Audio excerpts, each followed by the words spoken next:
Hey guys, how's it going? Got another video here. Today we're looking at a Providence armor, like some sort of Napoc armor battlecruiser fleet going up against a giant RvB moa fleet.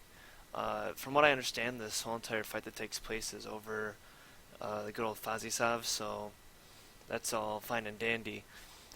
But essentially, the main thing I want to look at here is just how lopsided this fight is. Like, I mean, you have Providence here with 91 people against 66. RvB is literally two-thirds the size of the Provi fleet. They're flying Tech 1 cruisers while while Providence has faction battleships on grid, and they take a lot of losses comparatively. Like this is just insane to take this many losses. And the first lesson here is the fleet comp. Let me switch this over to something that you can actually see nicely. You just look at the fleet comp here, and plainly speaking, Providence doesn't really have one. You have a trash carrier here with some Napocs and a token of bad, and okay, whatever. But then it's like you get all of these, random prophecies, Brutixes. You have a Myrma here, a Harbinger, a Hurricane, just completely for no reason. You come to strategic cruisers. Some of these have a good value here. It's good to have the Protii for tackling, Loki's for tackle as well. But the 3 Legions really completely unnecessary. You have a Hector, that's fine. No reason for the Zealot. Logi here, don't really have a lot. And then you have like all these random cruisers, which just honestly serve absolutely no purpose in this fleet. Sure, you have some ANI, you have some baby zealots, you have the Mauler here, you have a couple of omens, but really, like, all these cruisers here are completely useless. The bombers here are completely unnecessary, and they actually cause. I was looking through some of these lost mails. These bombers actually kill some of these cruisers in the fight, which is kind of funny. But so like it's just a completely garbage fleet comp. As an FC, the point here is that you need to tell people when something just isn't good enough. Like, it's not, if you can't fly a Navy APOC, there's no shame in that. Like, okay, so just don't bring the Navy APOC, just bring an interceptor, bring something that can tackle something, right? Something that has value. If you can't fly the NAPOC, bring a Dictor or a Hector or, interceptors. Or even, these Celestes. These Celestes are fine as well. If you can't fly an Oneros, then bring the Excuror or the Aguror, something like that. Something that has value. But these omens, this Caracal, these blackbirds, they have zero value in this fleet, and they only serve to honestly, essentially get popped, but they never do, which is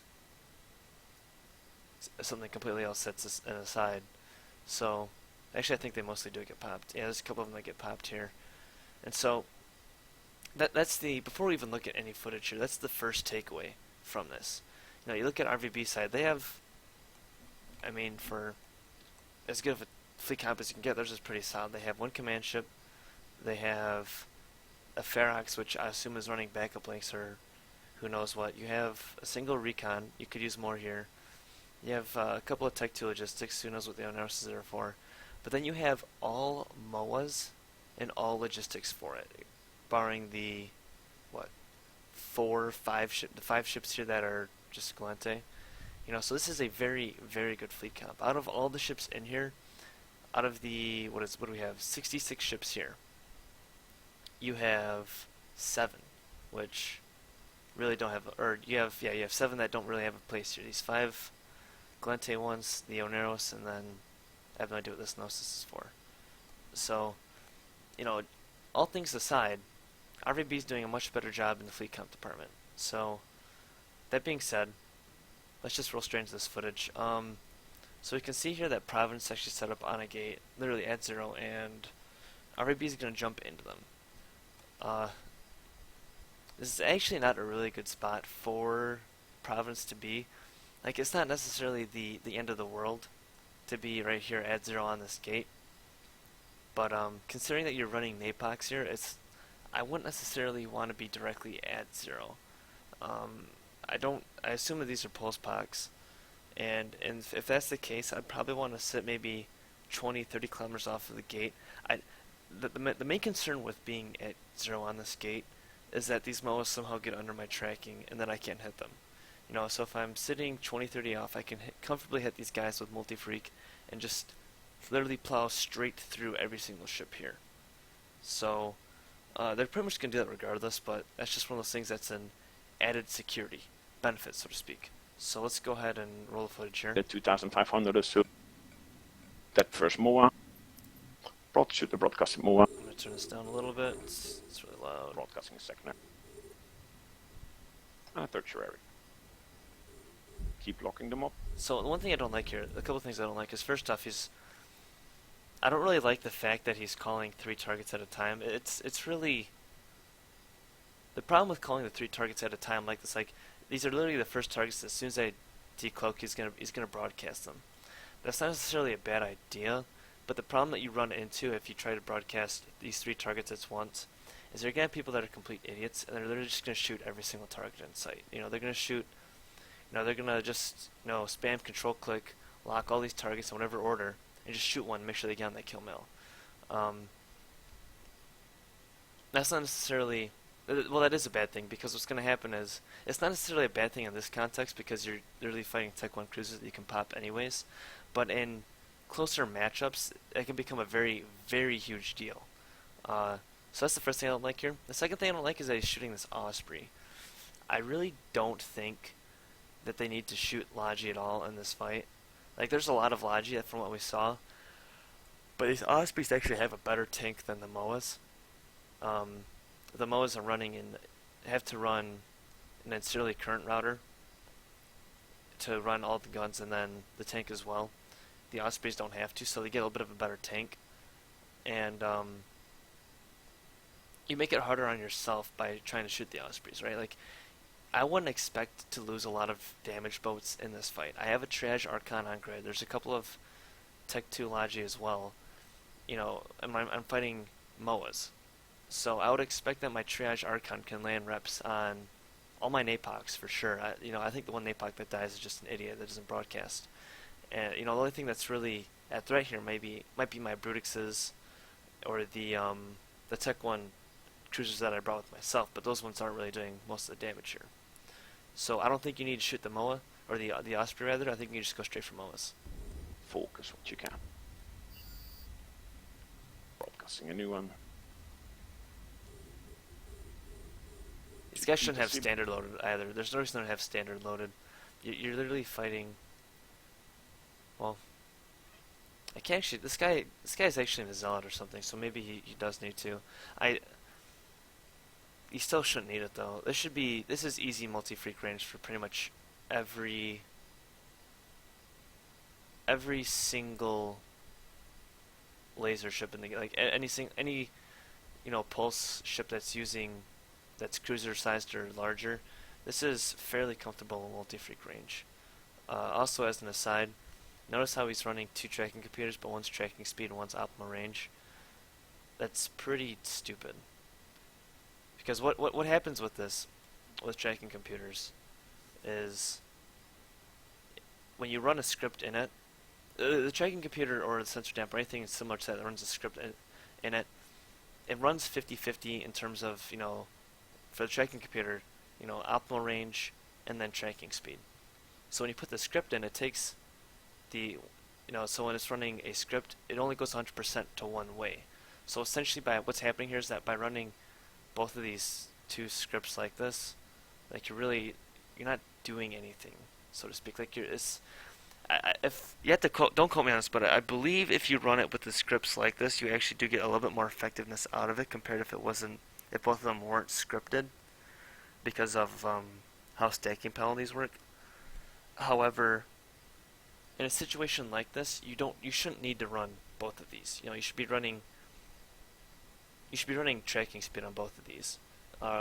Maybe he needs optimal range if he's running like conflag or something weird in this ship, but no reason to run both. Okay, Inspector General.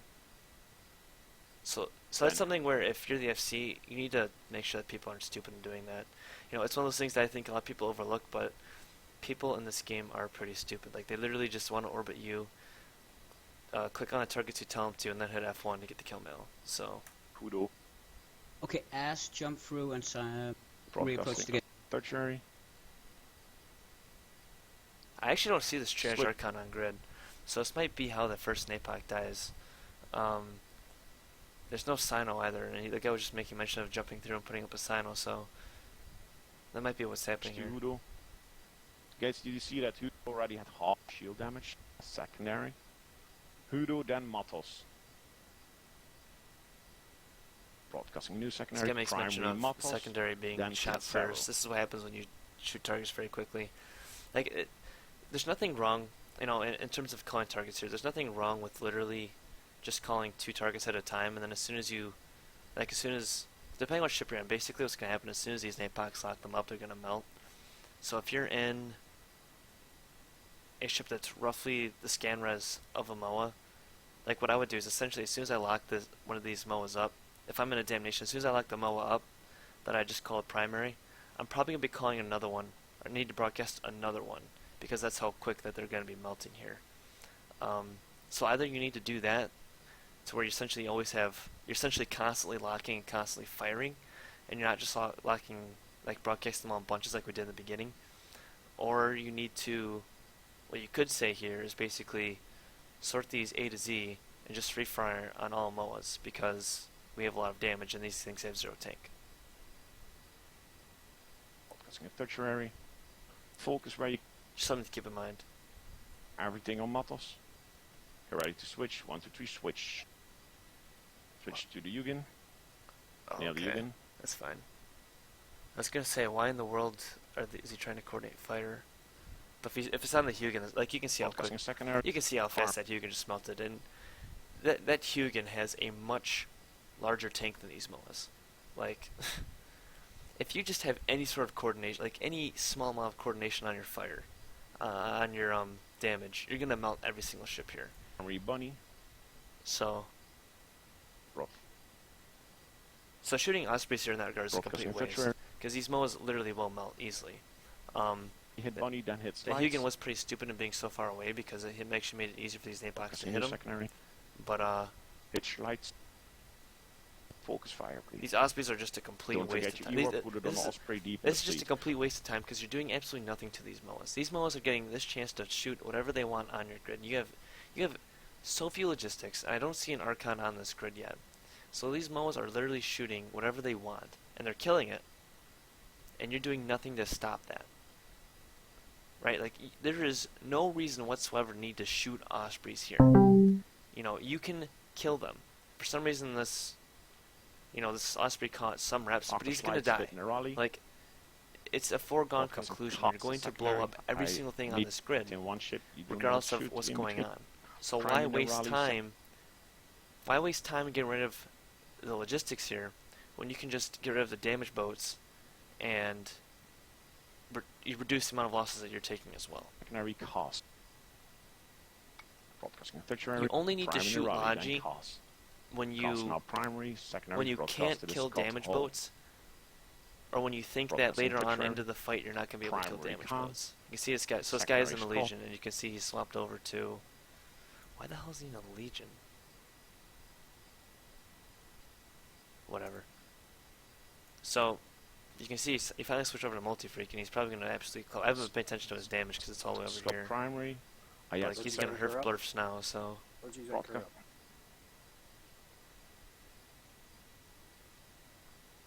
This is one, like, shooting Logi here is, I've said it before, this is always the really, really safe option. Like, if you don't know what to do, this is what you should do. Because you don't have the alpha that comes with the Napocs. If you're in a Napoc and you get shot, you overheat and you broadcast. Move on, and then Biosa. Keep like, moving this is just a thing where there is no pressure on your fleet. Like, your fleet is going to win this fight, unless you do something completely stupid, like literally bomb all your Napocs and blow them up. So, you know, this is a very, I hate to use the term risk-adverse, but this is a risk-adverse fleet comp and a risk-adverse fleet fight. This is just, like, this is literally RvB just suiciding under your fleet. So, why, like, there's no reason to just shoot Logi. Like, it just blows my mind. There's no reason to shoot Logi because you're gaining nothing out of this. Broadcasting a secondary. I can't say that enough, because you're gaining nothing from shooting Ospreys.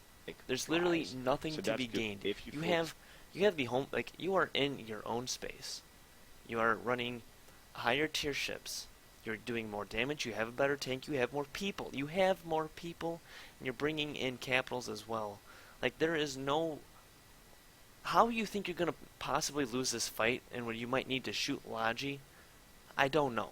I honestly have no idea as to why anybody would think you might need to, like, if this is anybody's, if, like, if this is a suggestion from, whatever's coming from the Providence command chat, like, oh hey, we should shoot Ospreys here, then I don't even know what to think. They could literally lock up any single target on the screen. They can lock up this Ferox, they can lock up the Claymore. Actually, Claymore might be a little bit difficult, but, they can lock up any MOA here and easily pop it. fire. Just watch how quick they shoot these Ospreys. I really don't fly T1 Logi because they die like flies. Cool, they die like flies. But the MOAs die even harder than if these are flies, then if Ospreys are dying like flies, then the MOAs are the little seeds or hatchlings or babies or like baby flies that just get shat on. Like, there's no reason to shoot them. There's no reason. Nam, then Schmockman, please keep the comms. Then Arius. Like, if this was me, I would literally say, alright boys, here's what we're gonna do. They're gonna jump into us, we're gonna fight them, and we're just gonna go A to Z and herf blurf every single nerd here, because there is zero. There's just no way that we're gonna lose. Smokeman is primary, Aris is secondary, and the tertiary is Smoke. Like, I'd maybe be like, alright boys, let's shoot the Hugin because it might maybe be able to kill our interceptors or whatever, but otherwise just A to Z. Gonna mix in a Skimmy, because that's more ISK. Skimmy's tertiary. Arias is primary. Smoktan The is Scimitar secondary. will have a much better tank than all these Ospreys, and watch how quick the Scimitar Smoktan runs. is now primary. The Lonely is secondary. Don't shoot him yet. Gonna shoot Shite as tertiary. For variation. Hit Smoktan, now hit the Lonely. So this guy's gonna get his first cycle, it's probably drones.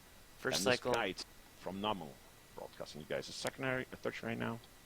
Again, on the Scimitar. Just absolutely hit melts. Namush. Like, Namush. this is honestly, like, it's very unfortunate, because this is going in with a game plan, like, okay, we're gonna shoot Logi, and this is a good game plan. Like, don't get me wrong, like, this is a good idea to do, but just the way that this matchup is set up, like, I need to really, at least I feel like I should really be slamming into Providence, because there's no way they should lose any ships here, and so I feel like it's very easy to nitpick everything that happens here. If there's nothing wrong with shooting a couple of Ospreys first and thinking, okay, well, I don't know what's going to happen in this fight, if they maybe have more people showing up, yada yada yada, so we're going to shoot Ospreys first and see what happens. That's fine, but look how many Ospreys have been called primary here. Like, look at, here's the Hugin. There was, I think, an Osprey before here, so you have 1, 2, 3, 4, 5, 6, 7, 8, 9, 10, 11, 12, 13, 14, 15, 16 logistic ships have been called primary so far. 15 have died. This whole entire fleet has 66 people in it. Look how many logistic ships are actually show up on here. I mean, you have, I think it's what, 10 in column? 1, 2, 3, 4, 5, 6, 7, 8. So you have 16, 17, 18, 19, 21, 22, 23, 24. You have primaried, at this point, 16 of 24 logistics. Okay, you are down to a third of their logistics force. And you are popping the Scythe, that Osprey, that Scimitar, like it's absolutely nothing. Surely you think maybe at this point you could probably kill these MOAs and not worry about them? 'Cause, I mean, like, we look at the timeline here of what happens. You can see they shoot all this stuff, they kill the Hugin, yada yada yada. But look what's dying in the process of when they should do this. Who they just called primary? He called Namu. Alright, so Namu's primary, so we look when he dies. Look what has died in the process of this. Actually, not much, truth be told, but you have lost a Mauler, a Brutix, a Prophecy. I have no idea how this Purifier dies. Probably a Rupture, Thorax, Hurricane, Brutix, Celestis, Brutix, an Excurror, a Blackbird, and this Omen. You've lost all of it. Like, you are actually trading very close to 1-for-1 in this fight at this point. It's not exact, but it's pretty roughly close to 1-to-1. And you're about to lose even more when this Napoc dies. Like, I would be willing to bet a lot of money here that this Napoc wouldn't die if after he shot this Hugin and maybe these two Ospreys, he went straight for moas. I'd be willing to bet a lot of money on that. Because I mean, you see what's called primary here, and like he only starts shooting. He shoots what I think. There's maybe 10 moas here that die. 1, 2, 3, 4. We'll just ignore the Pharox. 5, 6, 7, 8. So there's maybe I think it's maybe closer to 15. Like you shot 15 moas, and now they're just piecing out. So, you know, if all these were moas that he shot instead, you know, would they still be here in this? Would they still be fighting? I don't know. Losing a lot of non-doctrine ships, it's unavoidable at this. Hit broadcasting a third ship, hit machine, then Cedric. So this is just, it's just stupid. It's just really, really stupid. Try to keep the to shoot Napocs Ospreys and here. the You know, this is. Of course, that's the name of the game. Other ships, you let's. There's just no reason to do it. I'm honestly like, there's nothing else to see in this video. I don't think, because after this we just go for moas. This guy hasn't been tracking and stripping damping him the entire time, has he? I just realized that. He only uses his tracking disruptor at the very end of this fight. I actually want to see if that's something. That's something that if you're the FC, you need to tell people to do that because again, people are stupid and they don't do it. But I want to see if he actually explicitly says it. Then Cedric. Reps on Jinsilla. And the T3 is left. Cedric, then Douglas. Let's see if we can find it. That's really that's the last thing that's only mildly interesting here. And finish it off with Max in the sky. Then hit Luminaire. Okay, so he's using it here. Hit Ibn, then Ish. Casting new Osprey, Cedric, then Douglas. We're getting there. A few more Ospreys. Casting new Osprey. Cycle down your reps. New Osprey. I don't think he says it all. He just got randomly decides Getting to do there. it. A few more Ospreys. Hit broadcasting a third ship. Hit machine, then Cedric. Reps on Jinsilla. I'm gonna speed this up. It's gonna sound weird. Whatever. Try to keep the Napocs and T3s alive. Of course, that's the name of the game. Other ships, you let's slide. Hit Cedric, then Douglas. We're getting there. A few more Yeah. Ospreys. Okay. So Casting new Osprey. that's something that I'm pretty sure I know he didn't say it earlier. So it's interesting. It's kind of funny. This guy just never realized. Oh, hey, I should probably check the ship moas, but whatever. So there's a lot of things I feel like I don't know. I guess if you're Providence, you can go home and say, "Job well done. We won the fight and stuff like that." But you know, in terms of improving yourself and becoming better and becoming a better alliance, there's a lot of things to be taken away from here. Now, even though you won, you could have won much harder. You could have won much more decisively than what you did. You know, I mean, yeah, people bring non-doctrine ships. Okay, whatever, deal with it. You know, sometimes that's. Maybe you just have really bad doctrines or whatever else, and so people just can't fly them for whatever reason. But at the same time, you can still avoid those losses as long as they're still they're still tanked for if it's an armor fleet or shield fleet and they have that tank, then they could still get repped at the very least, right? So, if you're Providence, you have a lot to learn from this fight because you came up against a fleet which. Just came out here for the sole purpose of having fun. I actually don't think that they were trying to do anything with Sav now that I think about it. This is Moa just jumping in, or RvB just jumping in with their Moas and saying, we want to fight somebody. We came out here to fight, so let's do it. Let's go and get some kill mills and do whatever else and die in the process. And they actually did pretty well if that was their only objective. Whereas Providence, well, if your objective was to kick him out, I guess you did that, but people are going to, after a fight like this where you kind of didn't really just completely crush them, they're going to come back, and if you want to keep people out of your home, you didn't really do that either. So, a lot of lessons to be learned. I'm still... God, that's just so... I can't believe there's so many Ospreys there. That's just unbelievable. That really is. So they did start to do stuff, according to this guy. So anyways, I think that's all I have to say here. Yeah. I guess high fives all around, fights were had, good stuff. But really, you know, the target calling here needs to be better. You know, this is a situation where, you know, playing safe isn't the right way. You know, where, you know, the safe way to win the fight, you know, yes, you'll win the fight, but you could also win it a lot better if you took, I guess, a more aggressive approach. So, anyways, that's all I have to say in this video. As always, if you have any questions, comments, concerns, hit it up, and I will see you guys in the next video.